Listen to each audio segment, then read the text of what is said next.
This week on Inside the NFL. After the Chiefs seize the day, their coach expresses his gratitude. When you step across the white stripe, the only thing that matters is that 6 inches between your backbone and your breastbone. And that's what got it done today. It wasn't X's and O's. It was a purpose. And in this week's cover story, Jerry Rice delivers bad news to the rest of the NFL. He's not close to retirement. So many players, once they reach 30, they feel like it's time to walk away from the game. But I feel like I'm starting to peak now, and I'm playing my best football. Also, this week's Player Diary. Boomer Esiason talks about his frightening commute through the urban jungle. There basically is one rule for driving in New York. There is no rule. That's the rule.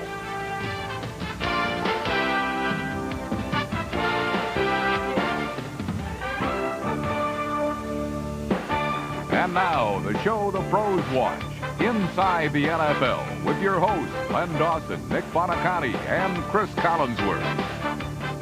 Hello, everybody. Welcome to this week's show. Chris and Nick, the power in the National Football League changes every week. A good example, Chris, was last week. Remember, we went to Kansas City, and this guy over here said, what are we doing in Kansas City? Well, yes, We just got beat by the Bears. Montana's not playing. These guys aren't going anyplace anyway. Well, Montana did play, Nick.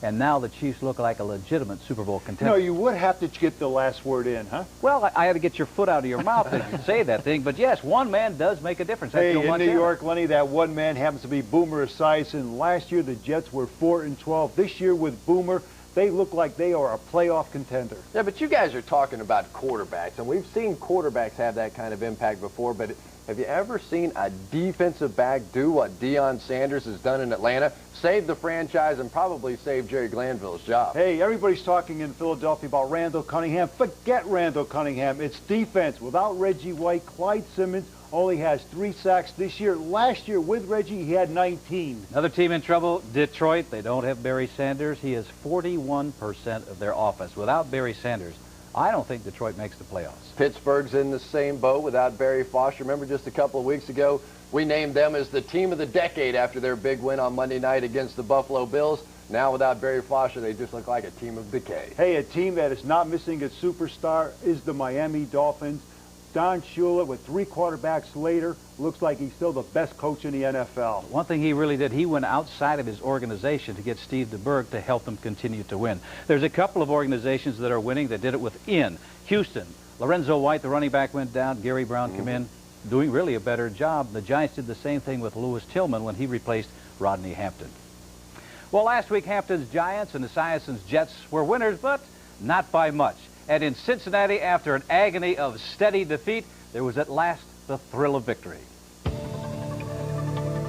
If someone had said David Shula's winless Bengals would upset the Raiders, you'd probably say they were just blowing smoke. After all, football's version of the Santa Monica Track Club should have run all over the Bengals.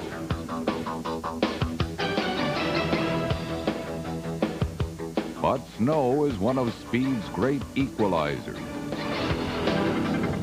It wasn't exactly a winter wonderland for the Bengals either, who still haven't scored 20 points in a game all year. But led by David Klingler's turnover-free performance, Cincinnati's offense started to heat up.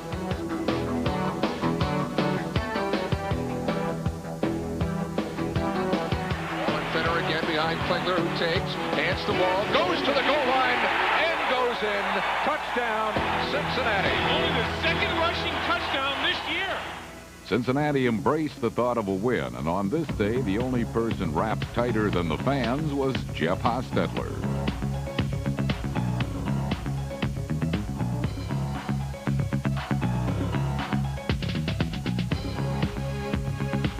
For the second year in a row, the Raiders were shocked in Cincy. The Bengals go for their second win in a row Sunday in San Francisco. Fenway has the green monster, Foxborough the gray. You decide which is more intimidating. All season, the Patriots have waited for the little Dutch boy to show up and plug the hole in their dam. He hasn't arrived yet, and Sunday the floodgates open, literally.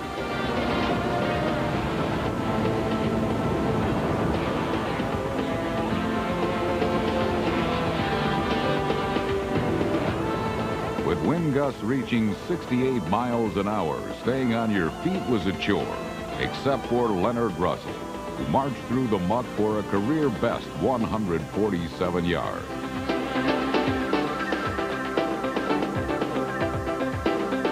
Overall, the football was about as inviting as the weather, unless you like lots of defense and no touchdowns.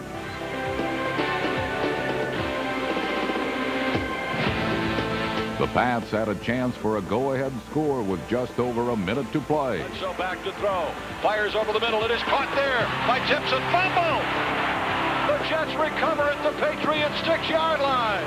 I don't believe it. Can you believe the Jets go for their 6th straight win against the Colts this week in the Meadowlands? A place that wasn't too kind to the Cardinals.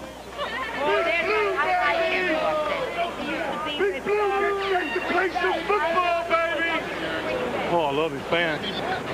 Fans. I love it. Y'all little boy talk all this quiet in the middle. Oh, I can't wait to see him after the game. Giant fans weren't the only ones talking Sunday. We got the best D. Let's see what happened. Let's see what happened today. It's the best D right here. We're going to give them what they want. We're going to give them upset today, baby. We're going to give them upset today. All day long. All day. We know how to finish. We know how to finish. Yeah, baby. 4 quarters of punishment. They ain't going to run it. 4 quarters of punishment. I ain't going to let them throw it. You can't block me without holding me. I'm letting you know now. You might expect a team with 3 wins to concentrate less on their mouths and more on their moves. Look for it. Good job, bro. But who knows, maybe the Cardinals should talk more. It seemed to work.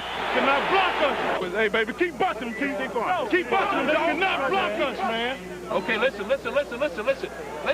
All right, don't back away when you're coming to the left. I thought he was going down. Don't back away. Take it all, okay? Really, take all the ball. All right, he's a power guy. Yeah, take all the ball. He was going down. Take all the ball. Take all the ball, okay? We got to crank this running game up now.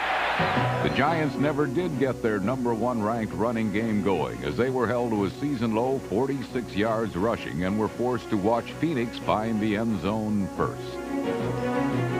Gotta get this in. A field goal won't do. So let somebody else be the floor man. Goes in motion to the right side. The snap. Hand the ball off. No, it's a play action. Fake. Burline throws in the end zone for the touchdown to Butch Roll. The Cardinals have done everything right tonight. But they still only led by 4 as the second half began.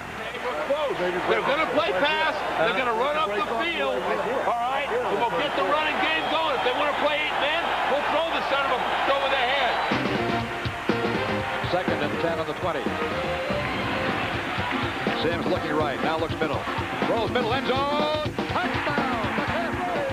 Credit Sims and an offensive line. Pass protection is good. Oh, excellent protection. Bill Sims gave the Giants their first lead at 13-10. Now it was time for the defense to protect it.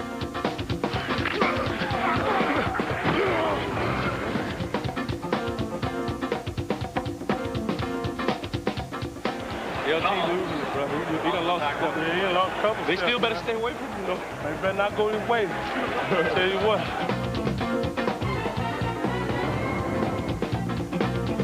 Burline back to throw. Throws it short. The catch is made by Prohl at the 10 to the 5. He scores!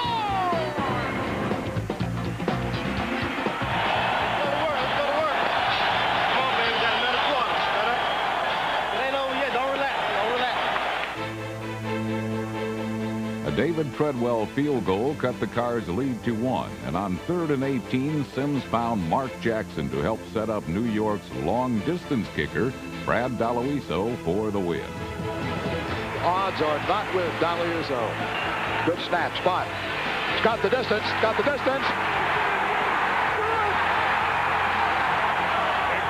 and he made it with about 6 or 7 yards to spare. He drilled that football. I'll let my heart handle this much longer. Oh, man. Look back, though, at the decision to keep 2 field goal kickers. This week, the Giants and their 2-place kickers aim to put their best feet forward against the Dolphins. Coming up, Joe Montana's successful return.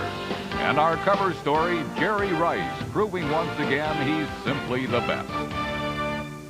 It was Daloiso who won the game for the Giants, but it was their veteran quarterback, Phil Sims, who put the team in position to beat the Cardinals. He completed 4 passes in that final drive and overall threw for a season-high 377 yards. Right now, Phil is with Chris Collinsworth. Well, Phil, the good news is that you're not the oldest starter in this game against the Miami Dolphins. And as a matter of fact, the nearly 40 quarterback club is playing pretty well this year. You and DeBerg and Warren Moon and Joe Montana, you guys come across some good Geritol. What's happening? Well, I don't know what's happened. I think the fact is all of us, we all know we're old and our time is running out, and we're trying to make this last stand as good as we can. And I'm just happy to be part of that group, and it really is working out for all of us right now.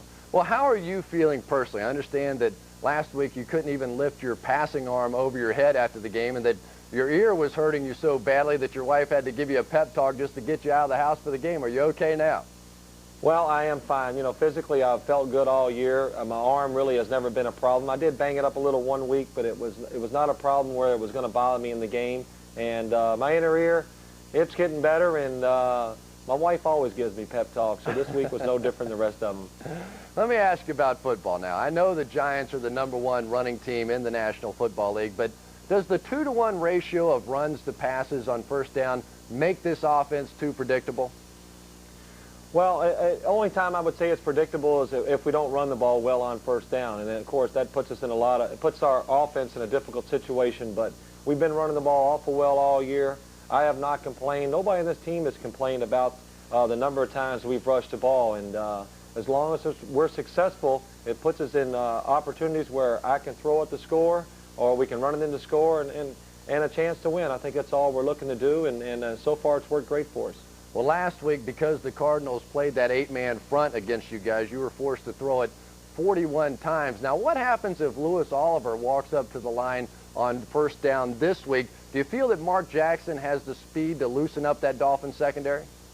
Well, Mark Jackson does have the speed. I have found out over the course of the last couple of weeks that this guy, I mean, he really can run. If he decides just to take off, I have to get rid of the ball quick to get it out there to him. But we definitely have the speed with the receivers to challenge defenses. And to answer your question about the 8-man front, we've seen the 8-man front just about every week this season. So if he runs up in there, it will be nothing that we haven't seen every week already. So we're well adjusted to the 8-man front, and we'll be ready for it too. All right, just a personal question now. How surprised are you that the Giants are tied for the best record in the NFC after that 6-10 disaster from last year? Well, if you'd asked me this early when the preseason, when it was over, I'd tell you I would have been very surprised. But once the season started, I saw how the league was unfolding. Some of the teams I thought were going to be good have not turned out to be as good as I thought. And we've played a little better than I thought we could, you know, judging from preseason. But as the year's gone along, my expectations have, of course, risen. And, you know, I'm happy about it. But if you'd asked me that after 3 games, I thought we would be an 8-3 team. Well, Phil, you've had a good year. Congratulations on the season to date, and best of luck the rest of the way. All right. Thanks a lot, Chris. Lenny, Nick, back to you. Chris, thank you very much. Chris asked Phil Simms a question. He said, are you surprised that you have the best record in the NFC and you're in first place? I'm asking you the same question. Are you surprised you're there? Yes, I am surprised, Lenny, but I didn't know that Washington and Philadelphia were going to be that bad. But, you know, I look at last year's personnel, and I don't think it was the personnel that was the problem. It's the fact that they had a coach who couldn't coach. When they got Dan Reeves this year, he brought stability, discipline, and a plan that he has stuck to, and because of that, the Giants are winning. He's doing such a good job. I think he should be voted Coach of the Year if they continue the way they are. Another reason they're doing so well is Phil Simms is healthy. If he gets hurt, it's going to be Kent Graham, and they can't expect to make the playoffs with him. Well, up next for Simms and his Giants, the Dolphins, who trimmed the Cowboys on Thanksgiving thanks to an early Christmas present. And in Kansas City, with Joe Montana assuming the helm again, the Chiefs bowled over the Bills in super fashion. Joe's back. So are we. It's a different day, different game, different circumstances. This should be a war today. Great matchup. 2 good teams, 2 good defense, 2 good quarterbacks. Don't have you no more. Big day for us, man. We're going to finish this thing. Finish. We ain't going back to Buffalo for the playoffs, baby. No. Even though their knight in shining armor was back, the real Dragon Slayers played on a defense that was well armed to stop Bills quarterback Jim Kelly dead in his tracks.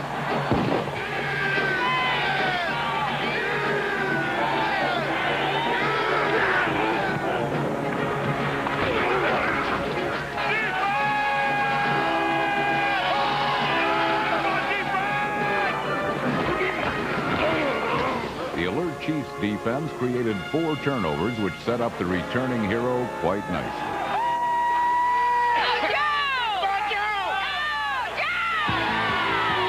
Joe Montana's precision passes are his trademark, as are the rollouts that bought time and brought big gains against the Bills' defense.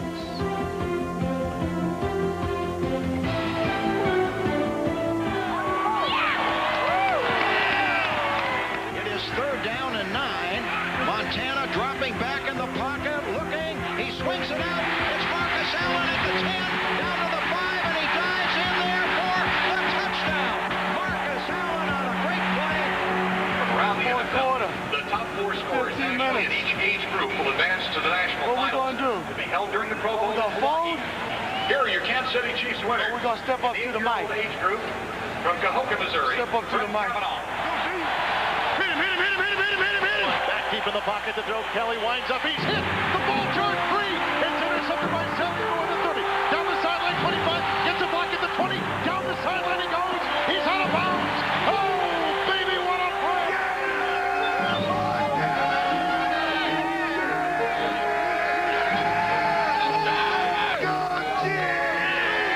Montana the snap. Fades away from the pocket. Throws a pass. Wide open on the goal line. Touchdown, Kansas City. The convincing victory was another stepping stone to the playoffs and kept the Chiefs atop the AFC West. The one thing that it proves, the one thing that makes this such a great game, you can talk all you want, but when you step across the white stripe, the only thing that matters is that 6 inches between your backbone and your breastbone. And that's what got it done today. It wasn't X's and O's, it was a purpose. John Elway's purpose last Sunday was to lead Denver to its first victory in the Kingdom since 1989, and his strategy started off with a bomb. Here comes the blitz. He steps away from it and lets the pass go long. He's going for a touchdown. You're kidding me. Shannon Sharp makes it. Seattle's defense, however, was not ready to give Elway all the game's highlights. He's got the snap. He's in the end zone. Here's the sack. It's going to be a safety. The Seahawks offense followed up in the 4th quarter and brought Seattle to within 1. Comes in motion, and Myra is going to fade straight back. He steps up. There's the pass. Touchdown. Close was all they would come, though, as Rod Bernstein put the game away. Trying to get him outside. He's going to run to the end zone for a touchdown. Rod Bernstein. The Broncos remain a game behind Kansas City in the AFC West as they head to San Diego to meet the Chargers. Monday night, San Diego took on the Colts in Indianapolis, and lightning struck in the Hoosier Dome for 31 unanswered points. Football is in at the Indianapolis 39. Deep drop. Humphreys to throw. Looking long. Throw it deep to Shea. He caught it. Touchdown, San Diego. The 8-yard line of Indianapolis. Humphreys, deep drop. The blitz comes. Throws to the end zone. Caught! The Colts hope to rebound from the shutout this week against the Jets. Looking to keep their winning streak going, the Dolphins entered snowy and slippery Texas Stadium Thanksgiving Day. But despite being out of their element, at least one frozen fish found his footing. And he will hand the ball off to Byers, the fullback, and he broke free into the secondary, and he's going to be gone. He's got the midfield line. Byers has the 30. Byers, the left sideline to the 20. Byers is pulled out of bounds at the 1. No, it's in the touchdown. Kevin Smith riding his back, and Byers knocks down the pylon after a 77-yard run, lies down in the end zone, and makes a snow angel. Heath Byers was the only Dolphin enjoying the conditions, however, as Miami made little progress the rest of the first half.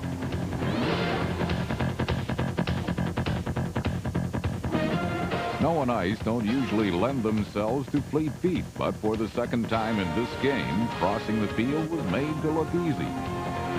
And Williams takes it at the 35 and comes left 40.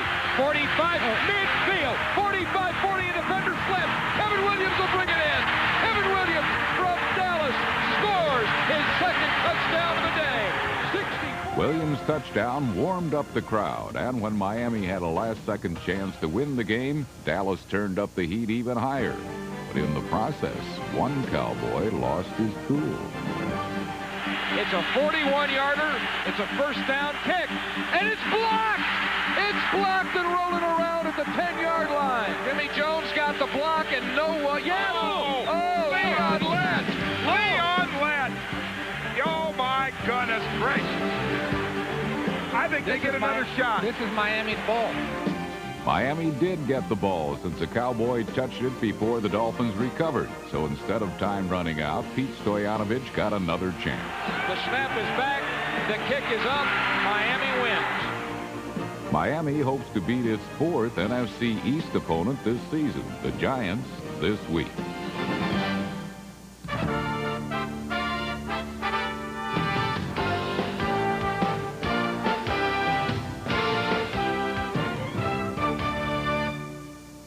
Let's look at the good side of that Leon Lett blunder. First of all the other teams in the National Football League now know what the rules are when you block a field goal. Secondly, he single-handedly put the Dolphins and Giants all alone in first place in their respective division. He's going to have to live with that the rest of his life. Hey, Giants travel to Miami to take on the Dolphins. How do you see this game? Well, the Giants' offense is really hurting. When they lost Mike Sherrard, their deep threat, it really has limited their passing game. So the burden falls on the offensive line of the Giants. They are getting Jumbo Elliott back this week, so they have to go back to that smash-mouth type of football. They are bigger and stronger than the defensive line of the Dolphins, and they have to open up the holes for Rodney Hampton if they're going to win. Well, defensively, the Giants have allowed the fewest points in the National Football League, and that's due in large part to their two inside linebackers, both of whom were free agents before this year. When Michael Brooks and Carlton Bailey flip-flop positions, Bailey really became a force at that weak side linebacker position. And in the secondary, Mark Collins has proven that he's the Deion Sanders of the New York Giants. He will take the Dolphins' best receiver this week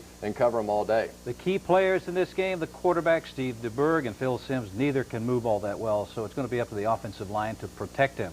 On paper, the Dolphins have done a better job. They've given up 15 quarterback sacks. That's second best in the league. You sound to me like you're leaning toward the Giants. No. You know that, I'll tell you why. The four-headed quarterback monster that they now have with the Miami Dolphins already has better numbers this year than what Dan Marino had by himself all of last season. I think Steve DeBerg has done an unbelievable job coming in on short notice. I think he's going to be the difference. I like the Dolphins. I like Miami, and I'm going to tell you why. A couple of reasons. One is I take a look at who they competed against. The Dolphins are 9-2. The 2 defeats, the Jets gave that to them. But they defeated the Chiefs, the Bills, and the Cowboys. When I look at the Giants, the only team that they've defeated with a winning record is the Chicago Bears. They're 6-5, and they did that on opening day. You know, Lane, this game is being built as a defensive struggle, but I think the Giants begin to hurt when the team that they're playing spreads the ball around. Now, the Dolphins have Keith Byers and Keith Jackson, and they will get the ball to these guys, and Corey Miller and Myron Guyton have to cover them. I think this is the Giants' Achilles heel, and this will rupture and give the Dolphins the win.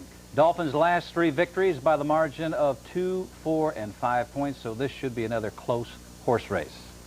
Both the Dolphins and Giants moved smartly out of the gates, but as we enter the stretch, the Falcons and Oilers are showing impressive late speed.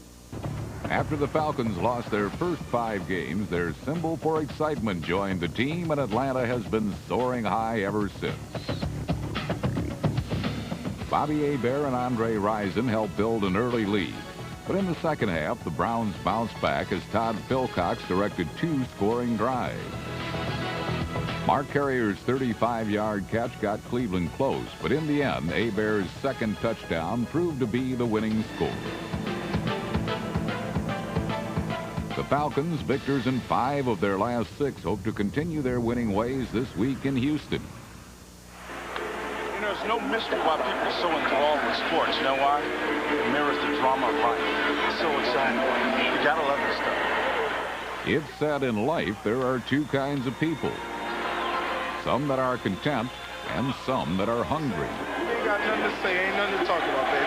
It's after Thanksgiving. I didn't even eat Thanksgiving Day because I know I'm getting some food today. I'm eating me a stew. That's all I gotta say.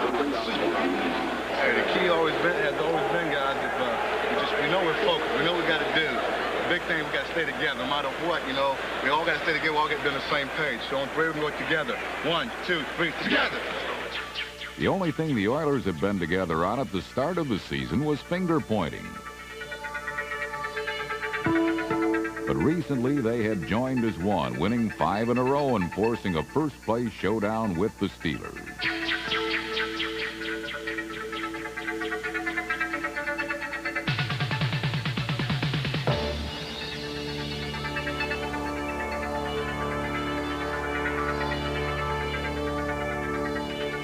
In their most dominating defensive performance of the season, the Oilers recorded 6 sacks and forced 4 turnovers. Perhaps the happiest person on the field was Houston's head coach Jack Pardee. He witnessed a game plan that was executed to perfection. Gary Brown's touchdown gave the Oilers a 10-3 second quarter lead. And in the second half, a nearly flawless Warren Moon made sure every pass was precise.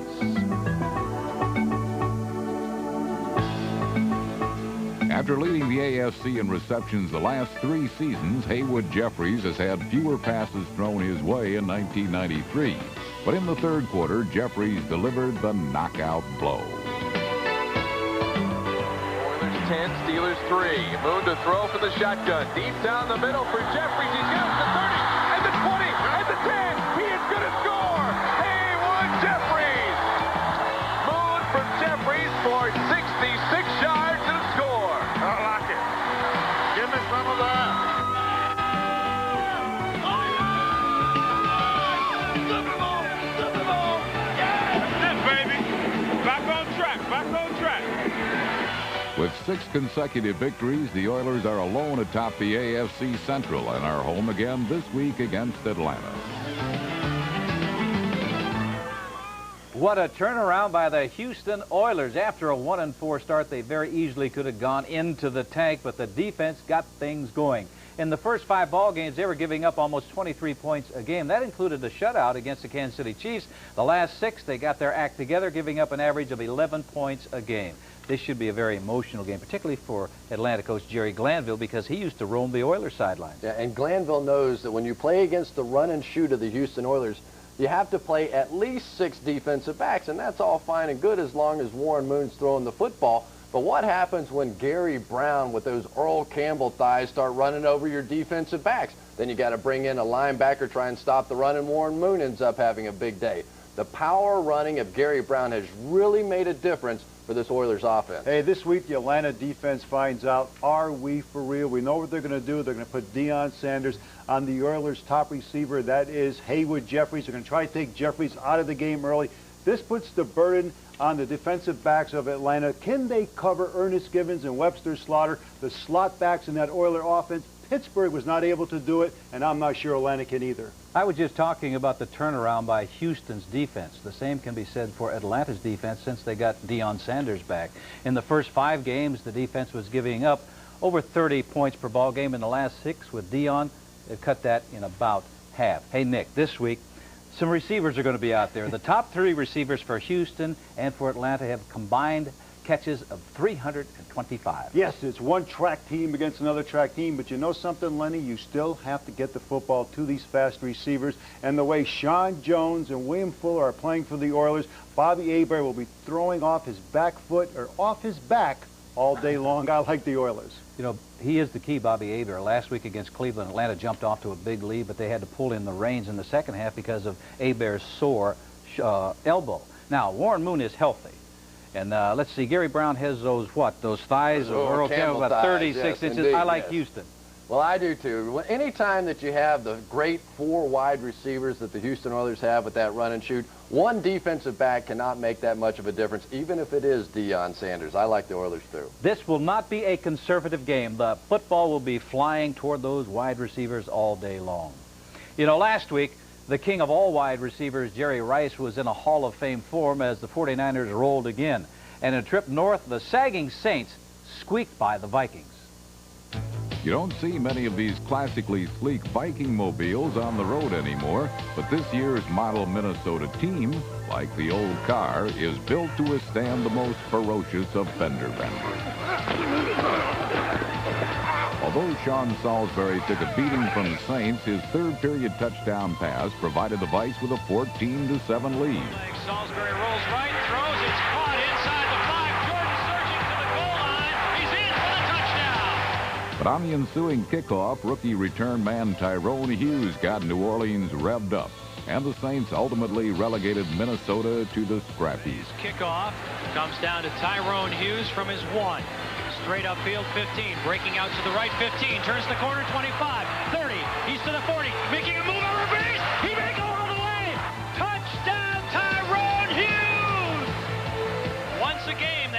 breakdown in kick coverage, and they broke down like an old Buick that time.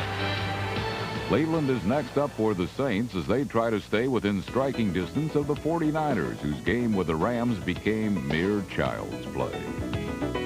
LA's defensive backs learned the hard way that when it comes to covering Jerry Rice, you can't send a boy to do a man's job. Launches it down the right side. Rice is there. Oh, my! A one-handed catch! One of his greatest catches! But the great wide receiver didn't single-handedly beat the Rams. Rice's pair of scores were matched by Ricky Waters, number 32. Steve Young produced a career-best 469 aerial yards and 4 touchdown passes, including a 76-yarder to John Taylor. Time over the middle, and it is caught. John Taylor bouncing off and gets loose at the 50. Down to the 40. Only Stewart can catch him. Down to the 20, the 15, to 10. Stays in bounds, apparently. Surging San Francisco boasts the NFC's best record, and with the Bengals coming to Candlestick, the 49ers' blazing young guns are certain to prove once again that they comprise the deadliest arsenal in the NFL. Jerry Rice, who had 8 catches for 166 yards against the Rams, has already secured his place in NFL history. The all-time leader in touchdown receptions, he's got 122. With 5 more, he'll break Jim Brown's record for most touchdowns, period. More on Mr. Unstoppable in this week's cover story.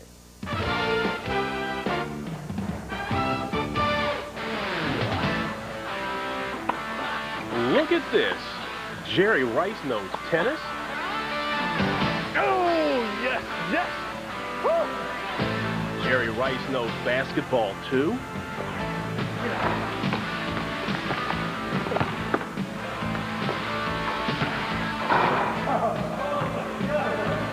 Jerry knows talking to the animals. Speak. Speak.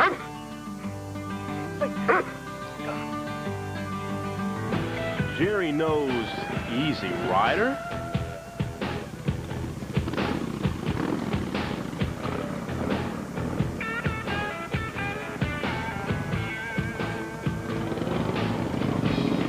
Well, this is one thing Jerry Rice definitely knows. Touchdowns. He's caught more TD passes than anyone in the history of the NFL, and he has no intention of slowing down.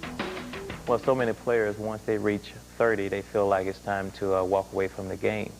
But I feel like I'm starting to peak now, and I'm playing my best football. Like the Golden Gate Bridge and cable cars, the sight of Jerry Rice in the end zone has become an original San Francisco treat. Now, there's hardly a soul that doesn't realize this guy is the greatest receiver to play the game. But lately, Rice has noticed it's gotten a little crowded at the top. And that's caused him to raise his already wondrous game to an even higher level. I'm always being compared to Michael Irvin, Sterling Sharp, Andre Rison. You know, these are really great receivers, and I think they really they make me elevate my game more because I know that I'm being compared with those guys. The threat from the new breed, plus suddenly becoming lost in the offense, may have caused Rice to complain earlier this season about being left out of the offensive flow. But since that outburst, he's on fire. 10 touchdown catches in his last 5 games. I'm not a selfish football player. You know, I'm a team player. And I think, you know, somehow I got this bad boy image. You know, people say, well, Jerry Rice, he's a very selfish football player, you know, because he wants the football, and that's not me. Misunderstood might be a better label. Since Joe Montana left, Rice and Steve Young struggled to connect. The chemistry's there now, but it wasn't easy. The different rotation on the football, it's really hard. You know, he's a lefty, and when that ball comes in there, it has that different spin on it, and you have to watch the ball all the way in. From the rural back roads of Crawford, Mississippi to the opulence of Northern California, much has changed for this son of a bricklayer and his wife, Jackie. It's a splendid life of privilege they've worked hard to attain. But it's also a life they hope they can teach their 2 children never to take for granted. The only thing I can do is just to talk to them, to let them know how I grew up, not let them have everything they want, but just keep it at a point where they they feel good about themselves. Feeling good about himself is something that Jerry Rice struggles with every day on the football field as he attempts to take care of some unfinished business. Is it important for you to leave this game being considered the greatest of all time? It's very important. That's really what I'm working towards. And, you know, it's going to take a lot of dedication and a lot of hard work. Michael Jordan, he went out on top. You know, he was the best basketball player to ever play the game. So, you know, one day I might be, you know, I might be compared to Michael Jordan or, you know, the greatest receiver to ever play the game. Jerry Rice, he's arguably the best of all time, but Rice is also fortunate to have played in a system where he could express his talents. And as we check the newswire, a talented shoe executive is a hero in Jacksonville, now the 30th city with an NFL team. Wayne Weaver, head of the ownership group, apparently impressed the NFL with his background and his handling of the Jacksonville bid. With Weaver leading the dark horse candidate to victory, the city's winning bid was startling news most everywhere, including Jacksonville. The city immediately celebrated the birth of what is now its only pro team, the Jacksonville Jaguars. Other factors also impressed the league: the city's past support of WFL and USFL franchises and the economic growth of the region. And just in time for Christmas, factories down in Jacksonville were ready to provide every man, woman, and child a Jaguar t-shirt. The NFL is now expecting another boom in merchandise sales. It was only last month that the league selected Charlotte as an expansion site and already expected that the sales of the Carolina Panther apparel will reach $50 million this year. For more news and views, here's Chris with Gary Myers. All right, Lenny, thank you very much. Gary, I have to say congratulations. You said it would be Jacksonville, and indeed it was Jacksonville. Now, there was some idiot a while back that said St. Louis was a mortal lock. I don't know who it was either. What happened to the St. Louis group? They were supposed to get a team. Well, Chris, I think a few things worked against St. Louis here. One, there was a feeling around the league that there was a lot of apathy in St. Louis about bringing back an NFL franchise. There was a lot of confusion among the ownership group the last couple of months, and there was a lot of confusion about the lease to the Dome Stadium in St. Louis. At the same time, I think Jacksonville really benefited from the overwhelming reaction in the Carolinas after Charlotte got a franchise. The league really believed the Southeast was a growing, hot market of the country. Jacksonville is a football-only area, the only game in town, and I think all those factors combined and gave the team to Jacksonville. All right, well, now we have three very frustrated expansion hopefuls. Are we going to see existing NFL franchises begin to move? Yeah, I think we could be entering the era of free agent franchises, and the one that comes to mind are the Patriots going to move to St. Louis. James Orthwein, the Patriots owner, has an agreement with the league that he would not move the team without approval from the league, and I think his first priority really is to try to sell the team and keep it in the Boston area. All right, they won't start play until 1995, the expansion teams, but I know they have to be looking for head coaches. Yeah, and the name of Joe Gibbs has come up already down the Carolinas. He's from that area. His NASCAR racing team is based in Charlotte. And Mike McCormick, the Panthers general manager, has already contacted the Redskins to inquire about Gibbs' contract situation. He had 2 years to go on his contract when he left the Redskins, and now the question is, will the Redskins let him go? Do they want compensation in the form of draft choices to let him go? Do they have any right to demand draft choice compensation? And maybe even the bigger question, Chris, is whether Joe Gibbs wants to coach again at all. I think the biggest question of all was what happened with the whole Leon Lett situation. What a disaster for that young man. What was the fallout? Well, the fallout really was that Jimmy Johnson was concerned enough about Leon Lett after seeing him cry in the locker room after that game that Friday he called him at home in Dallas and said, listen, don't worry about being cut. You're one of my guys. As long as I'm the coach of this team and you're healthy and you have a contract, you will be a Dallas Cowboy. Was that some kind of a double standard for Jimmy Johnson, though? Because I remember Curvin Richards a couple of years ago, or last year, fumbled twice in a meaningless game and got cut, but not so for Leon Lett. Yeah, Johnson says he doesn't have a double standard. He has a 53-man standard that he treats every player differently depending on who they are. If it was a lesser player than Leon Lett who made that mistake, he might have cut him. It's the way it works in the National Football League. It's cold business. I'm glad I can't get cut from the pick segment. I'll catch you later there. Lenny, back to you. Thanks, gentlemen. Last week, the NFC Central became a more exciting place. The Packers resumed their climb, and the Bears pounded the Lions in Detroit. He has had the most dependable wheels in the Motor City, missing only 2 games in his 5-year career. But on a Thanksgiving Day Lions fans would like to soon forget, Barry Sanders became the latest in a long list of NFL stars to fall to earth this season with an injury. Sanders will be sidelined at least 3 weeks with a knee injury suffered in the third quarter. And with Sanders out of action, the best run of the day was turned in by Bears punter Chris Gardocki. Over the head of Gardocki. Gardocki picks it up, takes it into the end zone, kicks it away, and it bounds across the 30-yard line. That might have been one of the smartest plays I've ever seen a punter make in my life. Gardocki helped the Bears avert disaster, and Richard Dent on the Chicago pass rush harassed Rodney Peete with 5 sacks and 2 forced fumbles. With Sanders out of the Lions lineup, the Bears needed just 1 touchdown to secure the win. Jim Harbaugh takes the snap from Fondo, back to throw. Harbaugh steps up. Rainbows down the middle. Over the outside. Touchdown! All right. Terry Obie beat Ray Crockett on the post. 42 yards for the first touchdown of the game. The Bears now have feasted on 3 straight opponents on the road, and this week they look to sink their teeth into the Packers in Chicago. Last Sunday, Green Bay hosted the Bucs, who have never won a game when the temperature dips below 40. So Tampa seemed to have as much chance of winning at chilly Lambeau Field as Rudy had of playing at Notre Dame.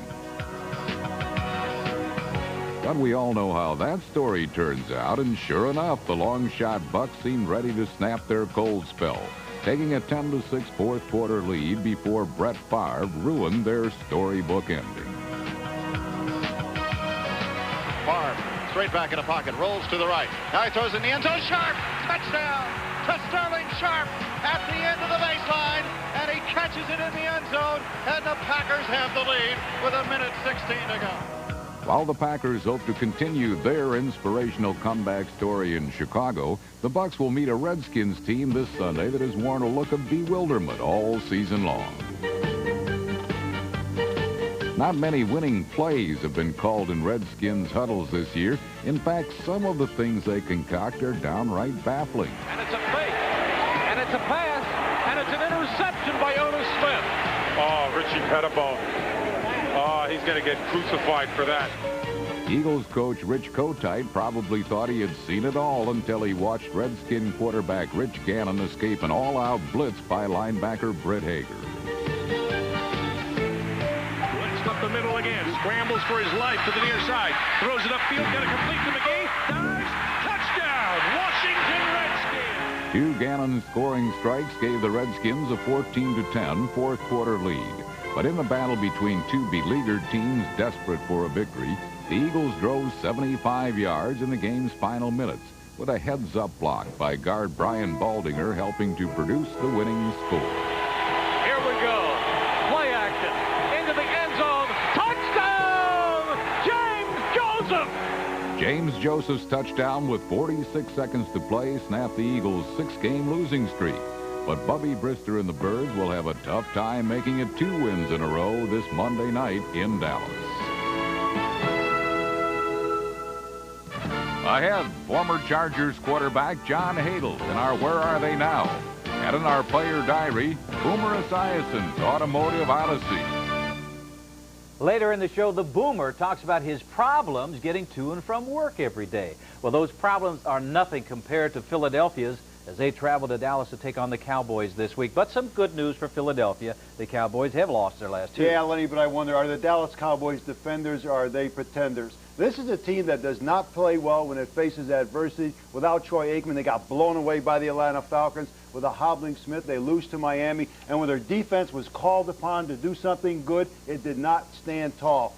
Chris, this week they face a tough Eagle defense. And I'll tell you, this Eagle defense is not going to roll over for these complacent Cowboys. Yeah, but I thought you made a great point about the Dallas Cowboys defense because a year ago, they were the #1 defense in the National Football League, and that's how they got their Super Bowl ring. So far this year, they have been 15th. And I know they've got a couple of injuries up front. Ken Norton, Charles Haley have not been 100%. But I think the much bigger problem is that they missed Dave Wannstedt. You look at what Wannstedt is doing now with the Chicago Bears defense, their improvement there. I don't know how they're getting along without him. It's not just the defense the folks in Dallas are concerned about, it's the offense as well. Michael Irvin a couple of weeks ago was being declared as the best wide receiver in the National Football League. No, not today. That belongs to Jerry Rice and his 13 touchdown passes. Michael has 2, none in the last 5 ball games, and he has been dropping passes with alarming frequency.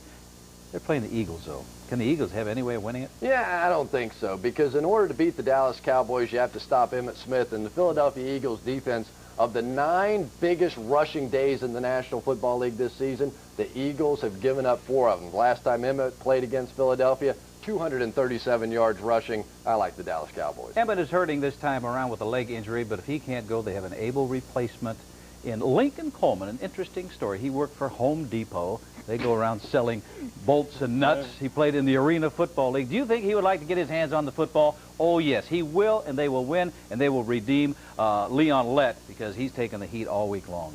So you like Dallas? Dallas. Well, I tell you, the Eagles cannot score, Lenny. Their whole offense is a guy who used to play in Dallas, Herschel Walker. He leads the team in rushing. He leads the team in receptions. And, yes, he's even on special teams. But as special as he is, I think this is the week that Jimmy Johnson brings the Cowboys down to earth and they bury the Eagles' playoff hopes. Well, maybe the Eagles in the future had something to have hopes about, and that is Randall Cunningham could be back for the final 3 games. Well, having your quarterback play for the entire season seems a luxury, but it was a luxury the Chargers enjoyed in the 60s when a durable and devastating passer guided their powerful offense. John Hadl is profiled by Kurt Gowdy in this week's Where Are They Now?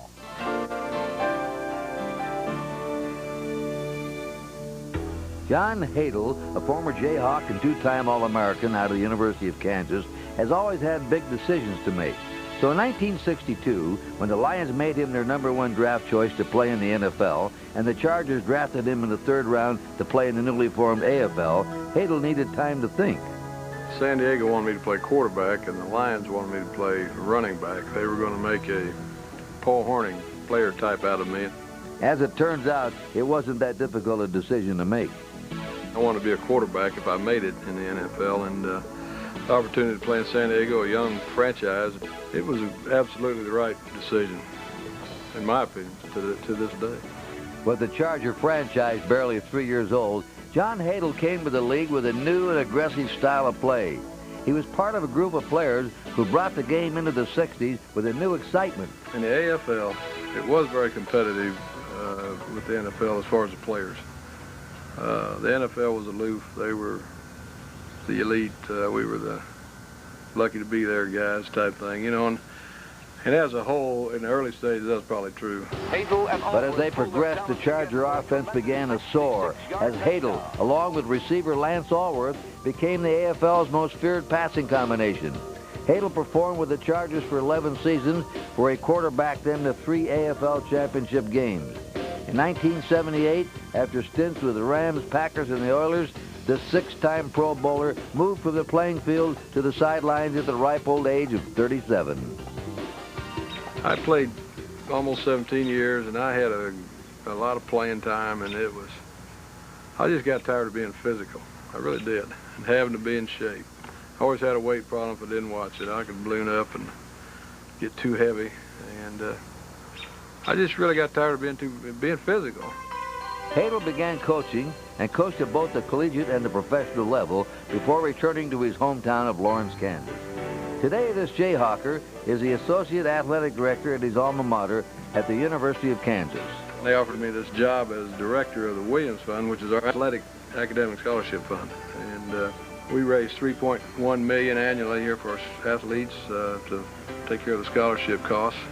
Through loyal KU alumni, Hadl also raised $7.5 million to construct a brand new building which will house the football and basketball program. That's a major accomplishment. Happy to be back home, Hadl is content with the notion that he made some good decisions in life. And although he loves the fundraising he's doing, he might consider getting back into football if the right offer came through. It would have to be a lot of money, and I'd have to be the head coach. It'd have to be my way. Sounds like another well-thought-out decision.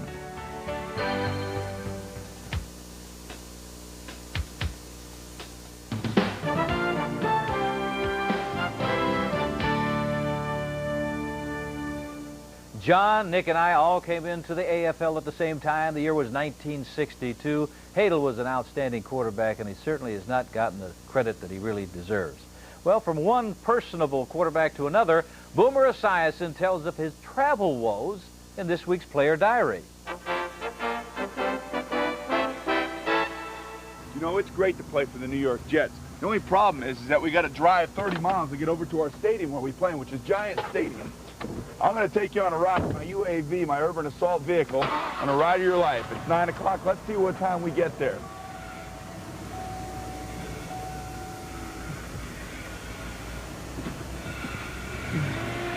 The longest parking lot in America, the Long Island Expressway, which also has more bumps than a 3-hump camel. Never put your blinker on in New York because other drivers will take that as a challenge, and they're not going to let you get where you want to go anyway. Beat that horn, man. I'll tell you, the key is beeping the horn in New York. Well, we're stuck. What can I tell you? Looks like we're going to be here for a good half an hour. I think it's the delivery truck. Come on, guys. Park that truck somewhere. Man, look at the guy's smiling because he knows he's jamming up traffic. Unbelievable. Now we got to jump on the old New Jersey Turnpike.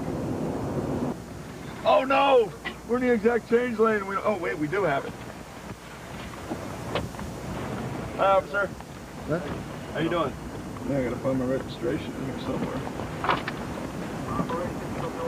Where are you headed now? Right over to the stadium. You're a football player, right? That's right, yeah. You're a quarterback, right? That's right, yeah. All the abuse you took early in the season, you deserve a break.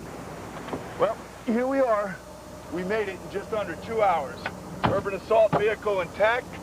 Giant Stadium, home of the New York Jets. Boy, I love this job, but I hate the commute. You know, I've always heard that the shortest distance between 2 points is a straight line. And so if I were going to make this journey, this is the way that I would take it. But Boomer apparently didn't take any navigating courses at Maryland. Take a look at his route. Well, Lenny, he's a scrambling quarterback, and this is what you end up with. Visit all those relatives around here. It must be something. All right, let's talk about scrambling. It's time for us to scramble because the pick segment is here. Oh, yes. Let's see how we did last week. Close once again for the season. Look at that. Very close. Get used to that. Very kind of jumped close. this week for sure. Nice going, Chris. Thank you. Now, earlier in this program, we picked several games. Now it's time to pick the rest of them. First, the ones that we agree on, sort of. Although Chris disagrees, the Bills will go 9-3 with a victory over the Raiders. Phoenix will beat the skidding Rams. Tampa Bay and their improving quarterback, Craig Erickson, will beat Washington. Pittsburgh, with or without Barry Foster, will defeat the Patriots. Come on, Chris, you disagree again, but the rest of us like the Browns to break their losing streak against the Saints. San Francisco, we got a surprise. They'll beat Cincinnati. Now for the rest of the games in more detail. Denver at San Diego. Let's start with Gary Myers. Well, Lenny, last week for the first time, the Chargers really had a healthy Stan Humphries in Indianapolis. He threw for 216 yards, 2 touchdowns. The Chargers scored 31 points. The most points they've scored all year. Although the Chargers have had a hard time at home this year, I think they'll beat Denver. Yeah, but you know something? The San Diego defense came alive. They shut out the coach. That's important. Anthony Miller having a terrific year. I also like San Diego. The Chargers have only scored 4 touchdowns at home so far this season, so no real home field advantage. I like the Broncos and John Elway. Now, even though Vance Johnson is out for the season, Humphries had one good game, but he's got to show me that he can have more than that. I like Denver. Nick, tell us about this Green Bay-Chicago game. Well, you know, Lenny, this is the first time in 30 years, in the second half of the season, that when these two teams have played together, they both have had a winning record. Well, I didn't think I would get that out. Jeez, a lot but they're playing at home. The defense of Chicago has been playing terrific. I like the Bears. 2 good defenses in this one. I believe the Packers have a little better offense. I like Green Bay, even though they're on the road. Tell you what, Dave Wannstedt is just doing a great job in Chicago. The Bears have already won 1 more game than they won last season. They're coming off 3 straight victories on the road. I think the Packers will have a hard time scoring this week. I like Chicago. Well, the Bears have won 3 in a row, but the Packers have won 6 out of their last 7, and I like their offense as well. Green Bay in that contest. All right, Kansas City at Seattle, Chris. Well, we have a matchup of the 2 Notre Dame quarterbacks here. Do we? We have Rick Meyer, we have Joe Montana. Let me guess which one I like. I'll take Montana and the Chiefs. Chiefs a totally different team when Montana's able to start. They're 5-1. And last week, for the first time all season, the Chiefs' offensive line did not give up a sack. I think they play a little harder when Joe's in the lineup. Kansas City wins. You know, it's amazing what happens when a great quarterback plays and the offense. The defense rises to the occasion. Kansas City had a terrific game last week. I like the Chiefs. Now, Joe Montana was rusty last week, and they won easily against the Bills. He is going to be much sharper this week. Kansas City is 4-0 versus AFC West teams. Kansas City will win that one. We got Indianapolis at the Jets. Well, we've talked all season about how well Boomer is sized in his play, but one of the real keys to the Jets' offense this year is Johnny Johnson. Here's a player that really benefited from going to a new team. He leads the Jets in rushing. He leads them in receiving, has almost 1,000 yards combined offense at this point. The Jets keep it going. They beat Indianapolis. You know something? There's something here that says that the Colts have not scored a touchdown in 2 ball games. Me. I'm saying that. But you know, the thing is, the Jets' defense is playing wonderful. They will shut out the Colts, I believe, this week. I like the Jets. Yeah, the Jets' offense carried this team early in the season. Now the defense is taking over exactly what you'd like to have happen as you approach the playoffs. I like the Jets. Let's talk about the turnover ratio. The Jets are +8, the Colts -10. I like the Jets. They don't get to the Boomer. Minnesota at Detroit. Adversity again. Wayne Fonts. I'm telling you, this team has more injuries than all the rest of them put together. But somehow, some way, they will scrap together and they will beat Minnesota. Without Barry Sanders, the pressure really on Rodney Peete. But don't forget, the Minnesota Vikings have one of the best pass defenses in all of football. I like Minnesota. You know, the Vikings get Jim McMahon back this week, and I think that'll help them. But the Vikings have already lost more games than they lost all of last season. You know, it's going to be hard for Wayne Fonts to compensate for the loss of Barry Sanders, but I think they'll beat the Vikings. I've said earlier in the program, without Barry Sanders, they're going to have a tough time making the playoffs. I like Minnesota in that game. We would like to congratulate our mentor, Marty Glickman. He's being inducted into the Sportscasters Hall of Fame, and Mr. Bonacani, you and I really owe a lot to this guy. Oh, man, no, he founded HBO Sports, Lenny, and this program Inside the NFL. So to Marty, congratulations. Terrific guy, man. Congratulations to Marty Glickman. All right, folks, that's our show for this week. Remember, Inside the NFL premieres each Thursday evening at 11 p.m. If you missed any part of it, you can catch it again Fridays at 7 p.m. and Saturdays at 11 a.m. Those times are Eastern and Pacific. Thanks for joining us this week, and please join us again next week on HBO's Inside the NFL. NFL Primetime coming right at you.